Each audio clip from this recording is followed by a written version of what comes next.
What if the biggest obstacle to your success um, isn't your lack of talent or, your job title or your circumstances? Right. What if the real issue is that your downhill habits are just constantly battling your uphill hopes? Wow.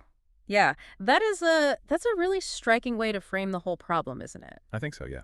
Because I mean, we usually look outward to explain why we're stalled. Like we blame the market or the team or, a lack of But with the resources. organizational structure. Exactly. But the real friction is almost entirely internal. It's this daily grinding warfare between the sweeping vision of what we want to achieve and, well, the path of least resistance we actually default to when the alarm goes off in the morning. And whether leadership is an innate mystical gift you're simply born with or, just a series of those uphill habits you haven't built yet is exactly what we are tearing apart today. Yes, we are. Welcome to the Book Nook. We are doing a deep dive into the frameworks in John C. Maxwell's Developing the Leader Within You 2.0. Such a classic. It really is. And this is the extensively rewritten 25th anniversary edition of the book. The one that essentially forced the corporate world to, stop obsessing purely over management and start wrestling with the actual mechanics of leadership. And that distinction is crucial, right? I mean, management is about systems, efficiencies, keeping the machinery running predictably. Yeah. Leadership, on the other hand, is about moving people into the unpredictable. The mission of this deep dive is to extract Maxwell's 10 essential components of leadership. We really want to test this underlying thesis that leaders are manufactured, not minted at birth. Which means if you are listening to this right now and you have a nagging voice in your head saying, I'm just not a natural leader, or I don't have that magnetic charisma, well, we're going to systematically dismantle that excuse today. I love that. But to build that leader within, we first have to strip away the cultural baggage of what leadership actually is. Yeah? Maxwell's definition is honestly almost shockingly utilitarian. It really is. He argues that leadership is influence. Nothing more, nothing less. It's just the raw ability to obtain followers. Yeah, and that definition, it completely removes all the romanticism from the concept. And we kind of have to accept a somewhat uncomfortable corollary to that, which is that influence itself is completely morally neutral. Oh, yeah. The book uses a stark historical comparison to prove this, which I found fascinating. It is. They compare Jesus of Nazareth, Martin Luther King Jr., and Adolf Hitler.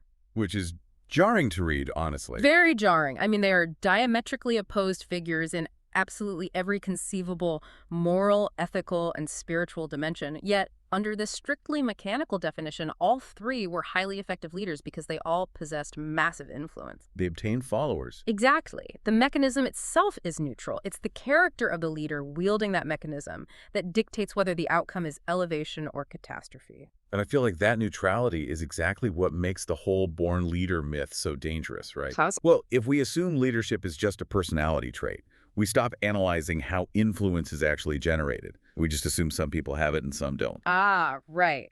Yes. But Maxwell breaks this down into his 5 levels of leadership paradigm, which functions like a psychological roadmap for influence. Let's unpack that. Yeah, so level 1 is position. This is influence based purely on rights. People follow you because the organizational chart dictates that they have to. And that is, without a doubt, the absolute weakest form of influence. Relying on it inherently breeds resentment. It does. Because human beings possess a natural psychological reactance to being coerced. When a leader says, do this because I am the boss, the subtext the employee hears is, I have no actual relational capital with you, so I'm weaponizing my title. There is a fantastic anecdote in the text about that, actually. It's about a young private in the trenches during World War I. Oh, I love this story. It's so good. So he is in the dark, he sees a lit match, and he aggressively yells at the guy to put it out. And then he turns around and realizes the man holding the match is General Blackjack Pershing. The commander of the entire expeditionary force. Exactly. So the private is naturally completely terrified. He's just waiting to be court-martialed on the spot. But Pershing just pats him on the shoulder and says, just be glad I'm not a second lieutenant. The psychology there is just brilliant. Isn't it? Because a second lieutenant, someone entirely new to their position, deeply insecure about their actual influence, would have reacted with fury. Oh, they would have completely lost their minds. Right. They would have used their rank to crush the private just to validate their own status. But General Pershing already possessed immense influence.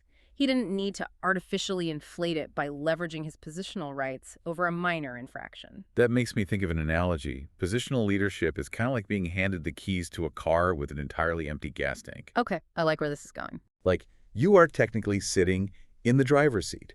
You officially hold the title of driver.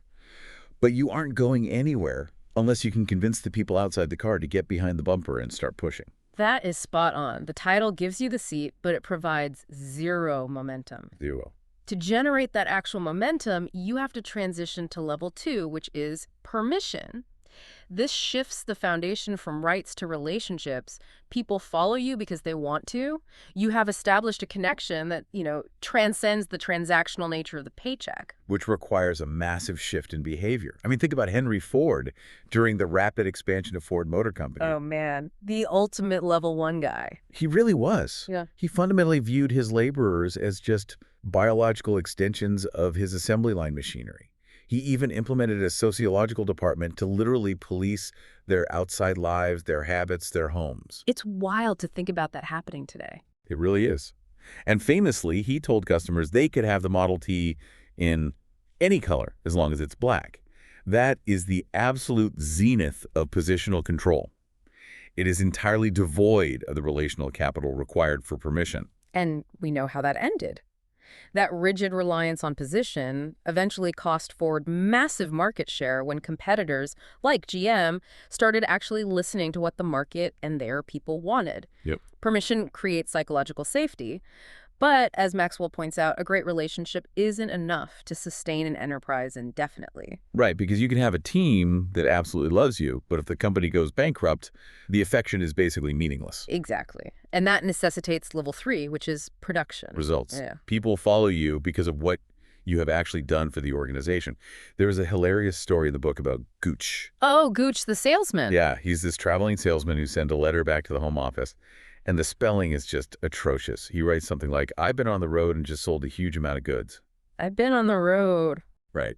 And the sales managers are completely horrified by his grammar. They march into the president's office and demand he fire Gooch immediately for making the company look uneducated. But the president has a totally different reaction. He does. Instead of firing him, the president pins Gooch's terrible letter to the corporate bulletin board with his own memo underneath. And he deliberately misspells words in his memo, saying, "We've been spending too much time trying to spell instead of trying to sell.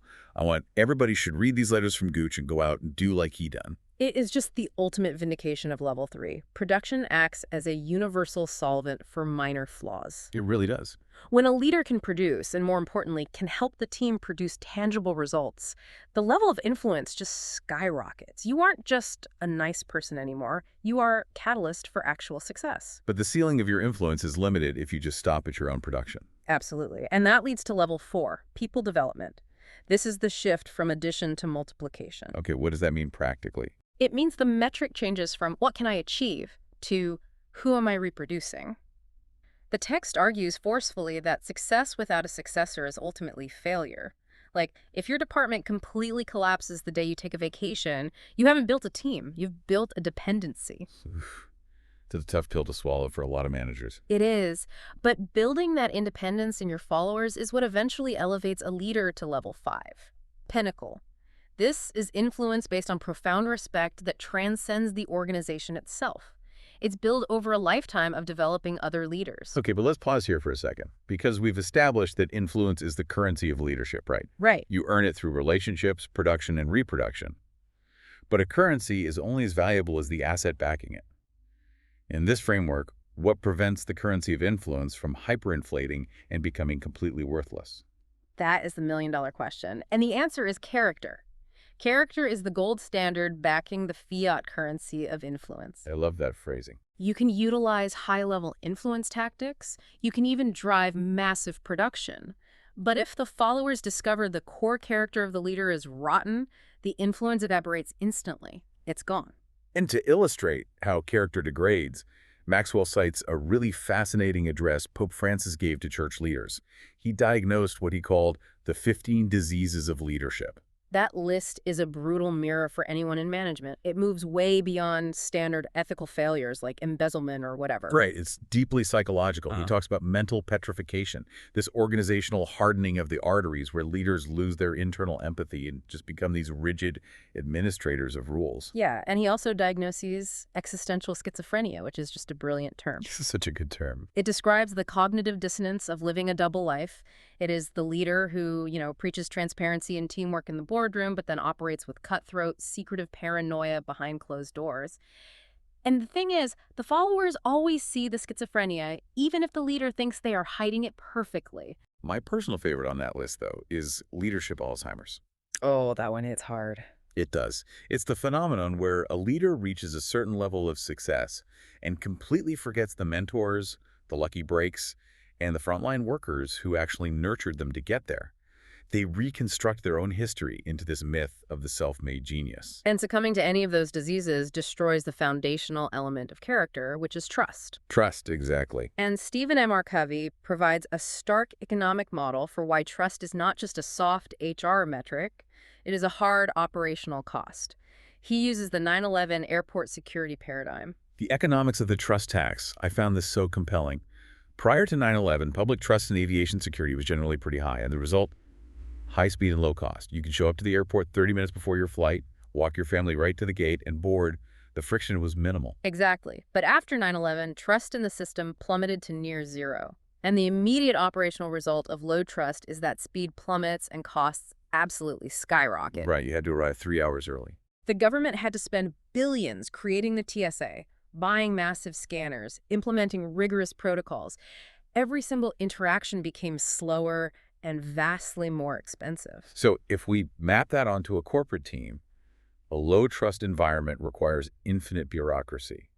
If I don't trust my employees, I have to install tracking software, mandate daily check-ins, require 3 levels of approval for a basic $50 expense. The trust tax just drains the organization's resources. Exactly. So to build the character that prevents that tax, Maxwell points to 4 dimensions: authenticity, self-management, humility, and courage. Let's talk about authenticity first, because it's framed in a really specific way.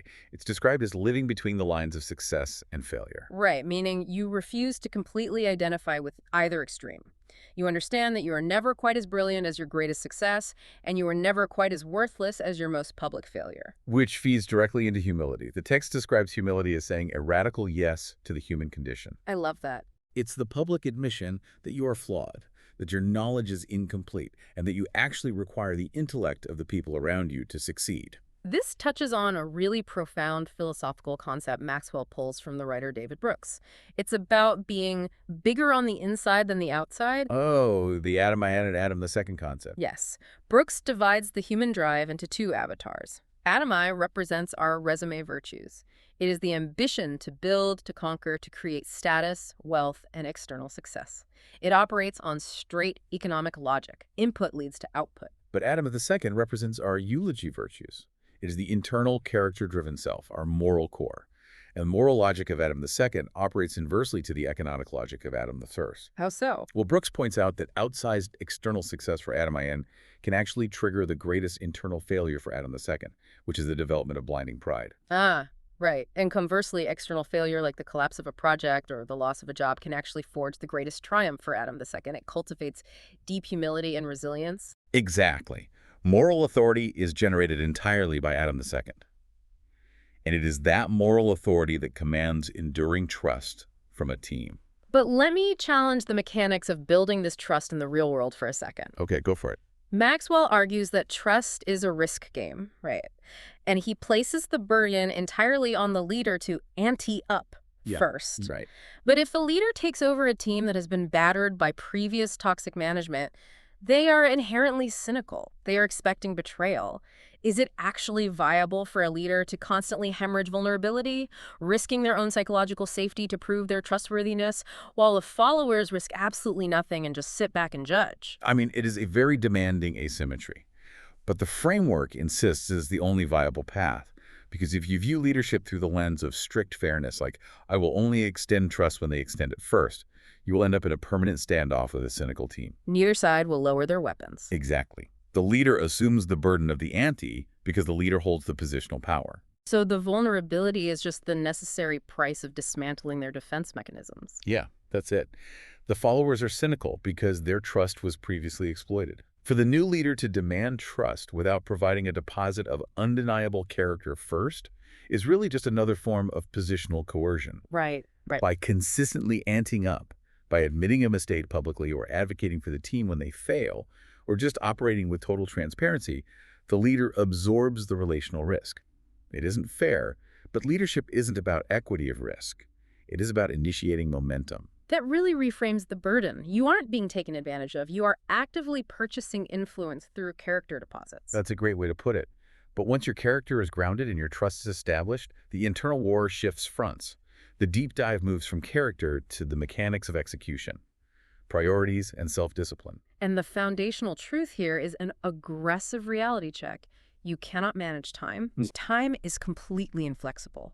Every human being on the planet receives exactly 24 hours today. You cannot save it, borrow it, or manipulate it.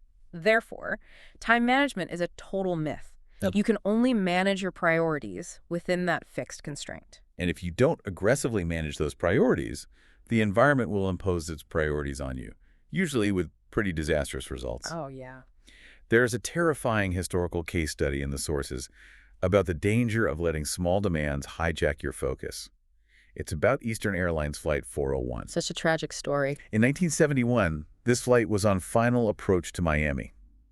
As they lowered the landing gear, a single 20-cent indicator light bulb failed to illuminate on the control panel. A completely minor anomaly. But instead of prioritizing the macro objective, which is flying a massive commercial jetliner, the entire flight crew in the cockpit became psychologically consumed by this microscopic puzzle. They did. They put the plane on autopilot, and all three of them started picking at the console, trying to determine if the gear was actually stuck or if the bulb was just burnt out. They suffered from severe cognitive tunneling. They focused so intensely on a minor problem that they lost all situational awareness.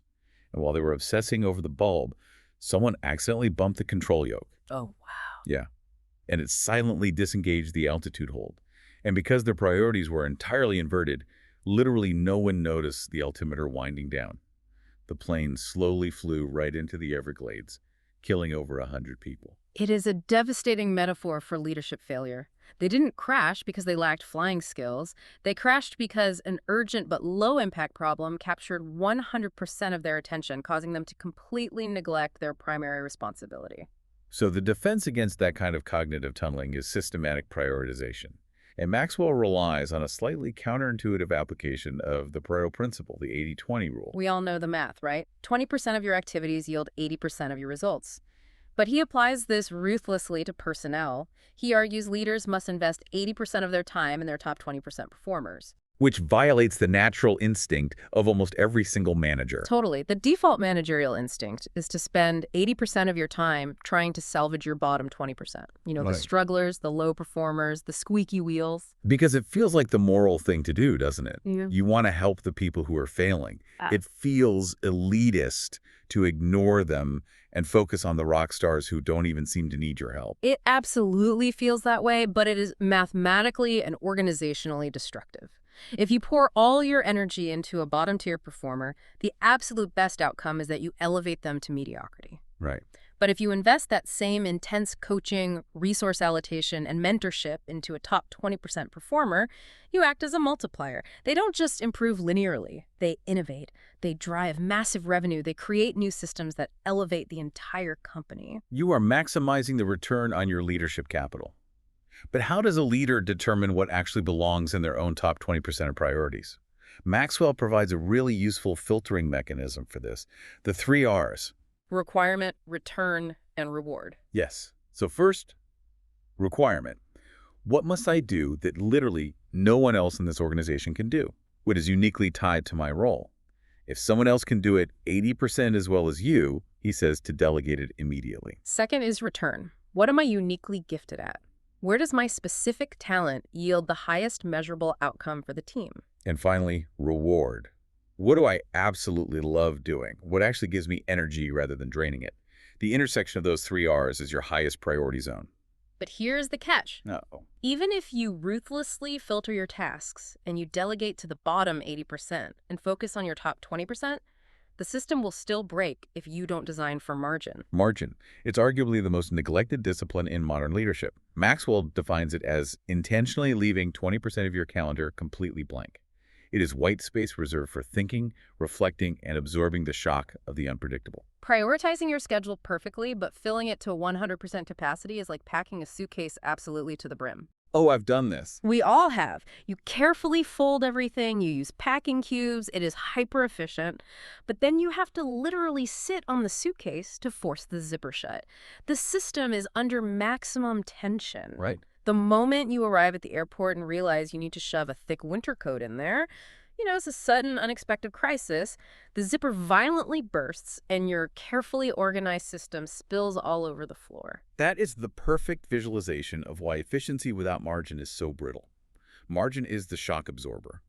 It's the space between breathing freely and suffocating under the weight of your own schedule. Yeah. If your schedule is packed back-to-back from 8 a.m. to 6 p.m., a single 15-minute delay cascades through your entire day, creating just massive stress. But protecting that margin requires brutal self-discipline. It requires saying no to really good opportunities just to protect the white space.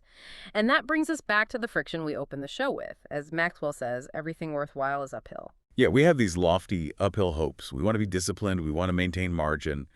But we are constantly dragged down by the gravity of our downhill habits. Yeah. It is just so much easier to say yes to the meeting. It's easier to check email instead of doing deep work. Which is exactly why he quotes the biologist Thomas Huxley.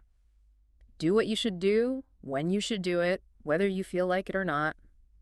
Motivation is fleeting, right? Discipline is the architectural structure that holds you up when the motivation inevitably evaporates. So we have built the character, we have locked in our priority, we have carved out margin. But no matter how disciplined you are internally, the external world is just chaotic. It is. Things are going to fail. Exactly. How a leader processes that failure comes down to the mechanics of attitude and pragmatic problem solving. The foundational axiom here is that life is 10% what happens to you and 90% how you react to it.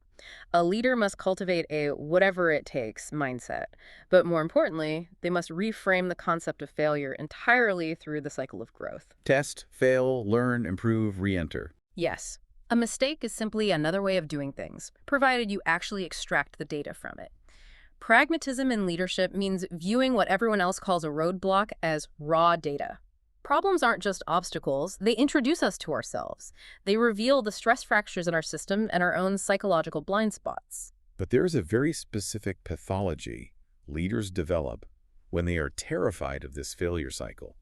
They get stuck in the preparation phase, the ready, aim, but never fire syndrome. Oh, analysis paralysis. Exactly.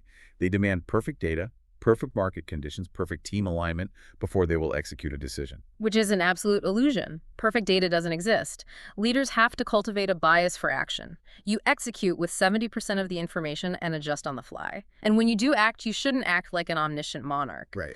The text emphasizes that problem solving should be Socratic. Ask questions to draw the solution out of the team. Be the coach facilitating the play, not the king dictating every single micro movement. But let me push back on this embrace of failure for a minute, because I think the fail forward mantra gets heavily romanticized in business culture today. It definitely does. How does a leader balance this constant test, fail, learn cycle with a very real need to project competence and maintain credibility?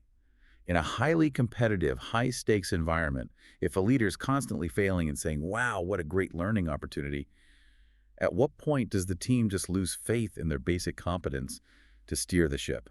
That is a critical distinction that often gets completely lost in the fail-forward rhetoric. We have to separate competent failure from incompetent failure. Okay, what's the difference? Competent failure happens at the frontier of your team's capability. You are testing a new market strategy, you are pushing a technological boundary, and the hypothesis just proves incorrect. That is a high-quality failure. When a leader owns that, analyzes the data, and pivots, it actually increases credibility because it demonstrates agility and intellectual honesty. So the failure was just the cost of acquiring new intelligence.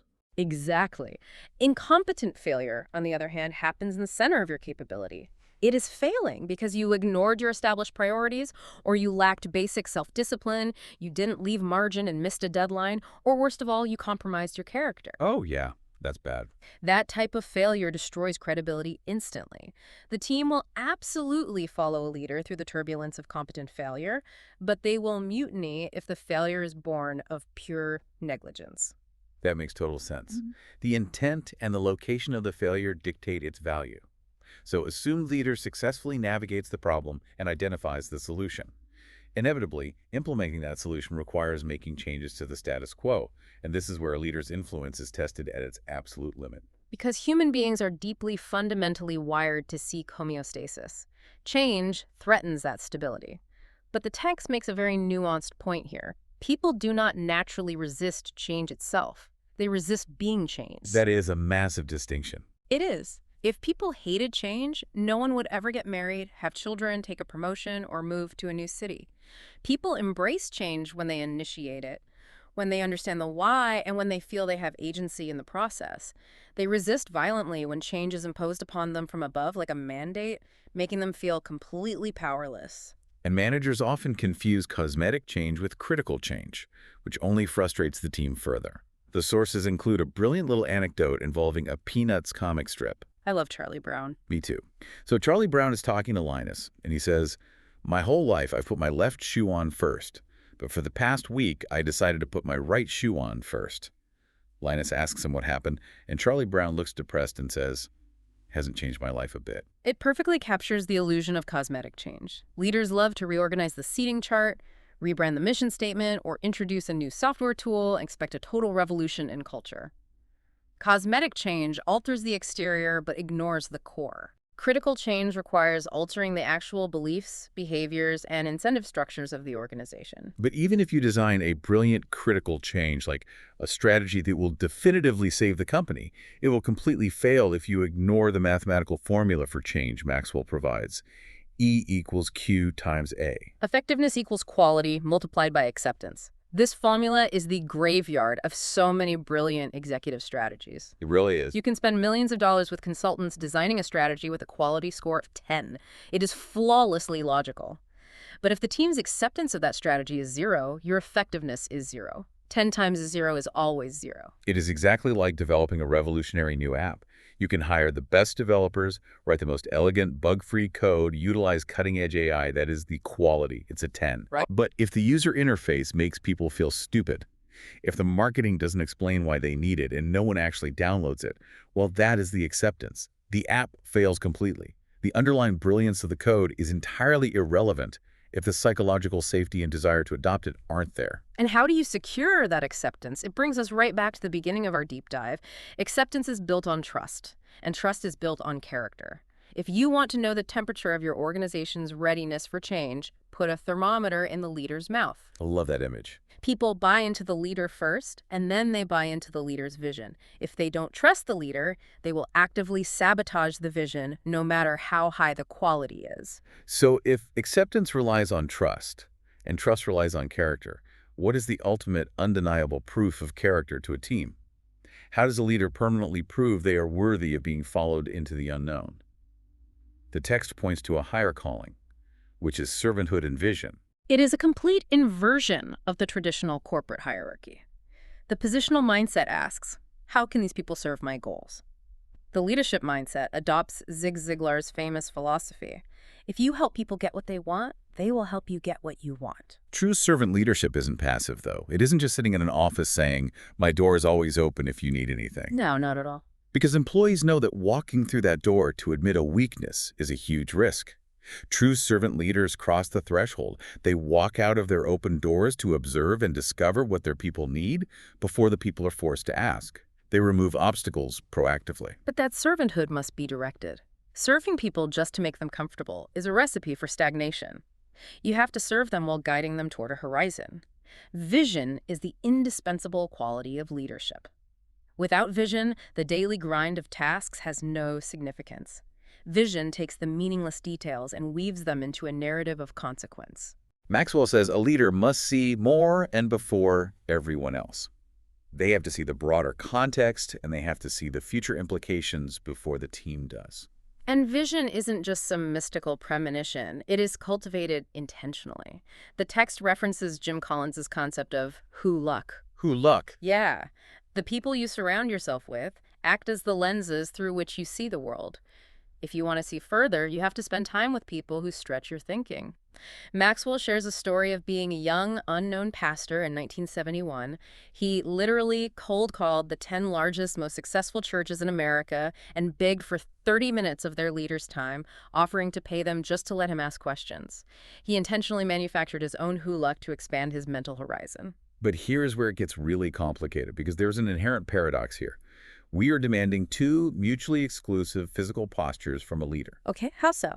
Well, vision requires seeing more and before. You have to stand on your tiptoes, looking far ahead at the distant horizon to spot the coming trends.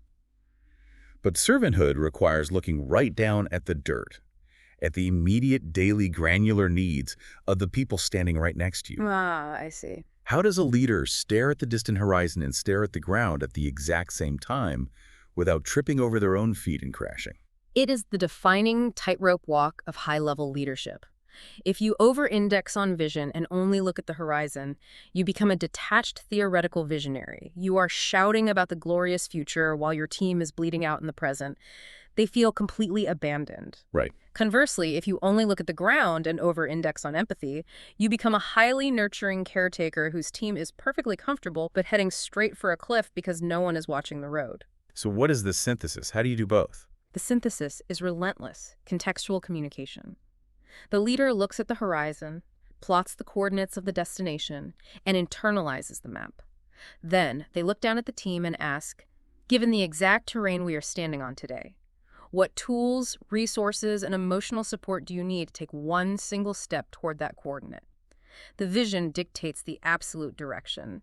The servanthood provides the immediate operational fuel. The vision is the map, and the servanthood is making sure everyone has enough water for the hike. Exactly. That resolves the tension beautifully. But sustaining that dual posture, constantly absorbing the needs of your team while constantly stretching to see the future, requires massive internal energy. Which brings us to the final component, the lifelong journey of personal growth. The brutal truth of leadership is that your capacity to grow dictates the absolute ceiling of your capacity to lead. The moment you attempt to lead today's team using only the insights you acquired 5 years ago, the clock starts ticking on your relevance. Maxwell makes a vital distinction here between being goal-conscious and being growth-conscious. Goal-conscious people view development as a finite game. They want the degree, the promotion, the specific revenue target, and the moment they cross that finish line, they stop. They exhale, sit down, and stagnate. Growth-conscious people treat development as an infinite game. They aren't asking, how long will this take? They're asking, how far can I possibly go?